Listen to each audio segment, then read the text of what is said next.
Hello everybody, this is Brian and this is going to be a thread response for a video done by MGK Boston. On the weekend Mike did a video in which he spelled football using, I think, artist names, something like that. And I was going to do football. Other people have done football, but at the end of Mike's video he said, why don't you spell a sport you like? So I thought about that for a while and thought, that's pretty interesting. But in the end, I decided, wouldn't it be more interesting to do a thread response in which I spell a sport that I don't like? But of course, then I had to find a sport that I don't like, which took some time. So I looked up some wacky sports or some unusual sports or crazy sports, and I think I found one that I think I don't like. So I'm going to spell that one instead. So I think I chose the most repulsive thing I could find. Are you ready for this? I'm going to spell toe wrestling. Now, I need to give you some context or some flavor of what this is all about. So I'm going to read something from the Wikipedia. And it says the following. Toe wrestling is a sport involving two opponents who lock toes and attempt to pin each other's feet down, similar to arm wrestling. Arm wrestling. What could be more horrifying than that? But it goes on. The sport was invented in the Wikipedia says 76, but another site I checked said 1974. In Staffordshire, United Kingdom, by 4 drinkers in ye old Royal Oak Inn. I mean, obviously alcohol was involved. Apparently, the World Toe Wrestling Championship was held annually since 1994 in Derbyshire, England. Apparently, it stopped happening, but it went through a bit of a renaissance now. The most prolific player is Andy Nasty Nash, a multi-time champion, and Lisa Twinkletoes Stenton, who's the women's champion. Now, it talks about the person who won last, and or since 2022, it's been the same person. And there's a junior championship, which I find even more distressing somehow. Now, here are the rules, which really bothered me. Toe wrestling is similar to arm wrestling. To play, players must take off their shoes and socks, as the game is played barefoot. Players must link toes in each player's foot must touch flat on the other person's foot. Oh my God, horrifying. Rounds are played first with the right foot, then the left, and then the right again is necessary. So I think there's a bit of a favoritism to the right-footed people or the right-handed people. Anyway, apparently one of the founders was a champion. He repeated many times, but a ringer from Canada took this title and the sport dissolved. But it's making a comeback. All I will say here is, don't do what I did. Don't look for photos, and certainly don't look for videos. You may never be the same again. So, toe wrestling. But that does remind me of something. Do you have any friends who, they'll go on vacation, maybe to the Dominican Republic, and they're sitting there on a beach in the lounging chair, and they've got a pina colada in one hand, they got their cell phone in the other hand, they're looking out at the beautiful blue sky and the blue water, and there's palm trees, and there's beautiful sand, and they decide they're going to take a photo of the event just to memorialize it on whatever social media site that they're on. And then you look up their photo on Facebook, or maybe they put a photo on Instagram, and you see this beautiful scene, and then right in the middle of it, it's somebody's feet. Stop doing that. Nobody wants to see your feet. It's even worse in other situations. For example, I guess some months ago I was looking at some guy's post about his record room, and he had his stereo system, and there was, I think it was Brothers in Arms album jacket there, and right in the middle of the photo on his ottoman were his naked feet, right in front in the middle of the photo. You saw that before you actually saw the record. No one wants to see your feet. Please stop posting photos of your feet. Even this guy just retired, and he posted a photo of his vacation, and there are his feet right in the middle of the photo. No one wants to see that, so please don't do it. All right, so toe wrestling. T-Rex, the slider. This is 1971 or 1972. Of course, this says Metal Guru and Telegram Sam. Covered by Bauhaus many years later, and I think a well done job. So this was a thrift shop find of mine back when you could actually find good records at thrift shops, at least in Toronto. Oingo Boingo, this is Only a Lad. Not their best record, this is 81. There are better ones. There's Danny Elfman in the middle, who's I guess was a major force behind this band. I guess The Little Girls was the lead-off single, and a bit controversial because of the subject matter, but I think he meant it to be funny. But, yeah, there's enough, just a polyline sleeve in there. rounding out the first word, E for toe, is Explosions in the Sky. This is a American post-rock band from Texas. I always forget the title. It's Those Who Tell the Truth Shall Die, Those Who Tell the Truth Shall Live Forever. I think this was 2006. This is a pretty good record. Side A is called Die. Side 2 is called Live Forever. And I think this is actually pretty good. Yeah. So, moving on to the wrestling part. W, World Party. This is Private Revolution. And, of course, this is Carl Wallinger's outfit. I guess it's really him, really. He was, for a time, in the Waterboys in the early days. And this is a good record. This album is probably both best known for the track Ship of Fools, which was a single. Oh, and by the way, not to be confused with another track called Ship of Fools by John Cale. And also, by the way, there's a really interesting John Cale series happening in the VC right now. So if you haven't checked it out, you should. I hear it's really good. You don't want to miss that. And then R, a Canadian band called Rational Youth. They're a synth pop new wave band. This came out in 1982. It was their first record called Cold War Nightlife.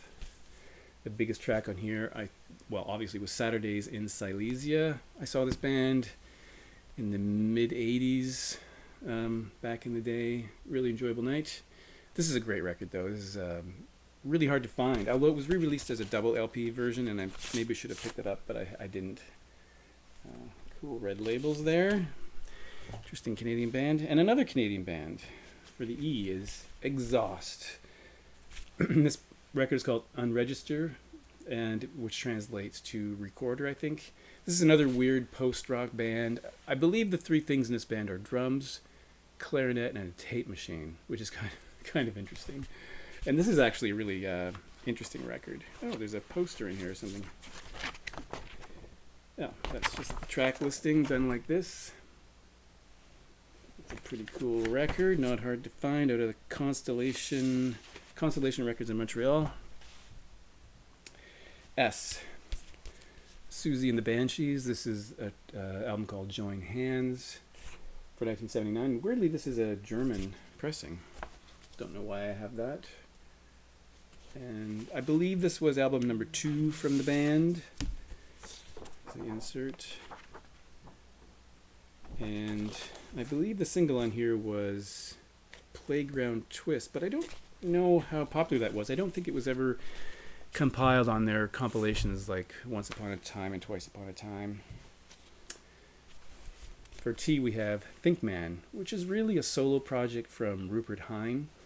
Well known as a producer, produced people like The Fix. There's a long list, I can't even list them all, but I've talked about him before. And this is a thing he did where he presented it as a band, even showing 4 members of the band. One is him. The other 3 guys are actors, which is really strange. There was videos showing those actors, and he would even do fake performances with these actors who didn't know how to play instruments. But on this record, there is Stuart Copeland, the guy from The Fix, I can't remember his name, and Lisa Del Bello, what she rebranded herself later as just Del Bello, does backing vocals here. But I think this is the best thing Rupert Hine ever did. I do like his solo records, but this particular record, I think, just is incredible. If you like new wave synth pop, I think it's a largely forgotten record. I don't think people know about this, but I think it's really great. There's so many great tracks on here. I think every song is amazing. There were 3 records he did as Think Man. That's the best one. So if you ever see Think Man, that is the best one. And then for L, we have Ray LaMontagne, Till the Sun Burns Black. And I'm going to forget the date on this, but it's 2008, I think. This is a fantastic record. His voice is so unbelievably good. First time I heard him, I could not believe what I was hearing. Just an incredible voice. And if you were to look at him, I think there's a photo in here, you might not think that. Like, this is him. Kind of got the voice of an angel. I don't think his voice really matches if you saw him, you wouldn't think that's what he's going to sound like. It's really interesting. But this is an incredible record. I think everything he's done is pretty incredible. And just listen to Be Here Now if you want to on YouTube. I think you'll find it quite interesting. But a great record. Really great. All right, so we're at the ing part. Another Canadian band, Images in Vogue. This is called In the House from 1985. And this band is another new wave synth pop band. On this record, Call It Love was a big single here. And this is a pretty good record. The funny thing about it is that there is a guy on here called Kevin Crompton, and he started a side project around this sort of, I guess, around this time called Skinny Puppy, which is weird because I just talked about Skinny Puppy, and it's kind of like the exact opposite. This is the polished synthy pop new wave sound, but Skinny Puppy is kind of like the opposite. So it was a really weird thing. So that's kind of funny. And New York Dolls. And this is a compilation called Night of the Living Dolls from 1983, I think, 85. Sorry. And this just compiles some tracks from the first two records, as I remember. Starting off with Personality Crisis, which was probably their most famous track. And there's a brief essay here. A pretty good record. So that's kind of cool. And lastly, to finish spelling toe wrestling, we have Peter Gabriel. This is his third record, Melt. And if you look closely, this is the German version. So it says, Ein deutsches Album. I'm sorry, my French, German is not my language. So the background of this record is quite interesting. Apparently, he sent letters to record companies in Spain, France, Italy, and Germany, seeing if those labels would be interested in a different language version. So if he would have recorded in a language, so if a French label said yes, he would have recorded a French version, but only the German label replied. So he did two records in German version, this one and Security, which came next. So all the tracks on here, you can see them listed in German, are sung in German. So he had help from a translator and someone help him to do the pronunciation of these words. And he recorded this in German. So on the second record, you can hear like all the tracks like Shock the Monkey in German. This has, Games Without Frontiers, even Biko in German, which is really kind of interesting. The liner notes are all in English, though, so he inserted this second insert, which describes the process of the record, and then the lyrics in German. So that's kind of cool. I do have both the German versions. It's kind of weird listening to them because you're expecting him to sing in English. And he worked with, as I mentioned, a translator to make sure that it wasn't just a simple translation, that it actually made sense and worked with the music that he was doing. And he actually, as I understand it, he re-recorded it. Like, he wasn't just singing over the original tracks. I think he re-recorded it. So that's fascinating. So toe wrestling. So that's yeah. I'm not going to say anything else about that except just to remind you that if you want to sleep tonight, don't look at videos or images of toe wrestling. Unless, of course, you have a thing for feet, but we'll leave that aside. So thanks for watching.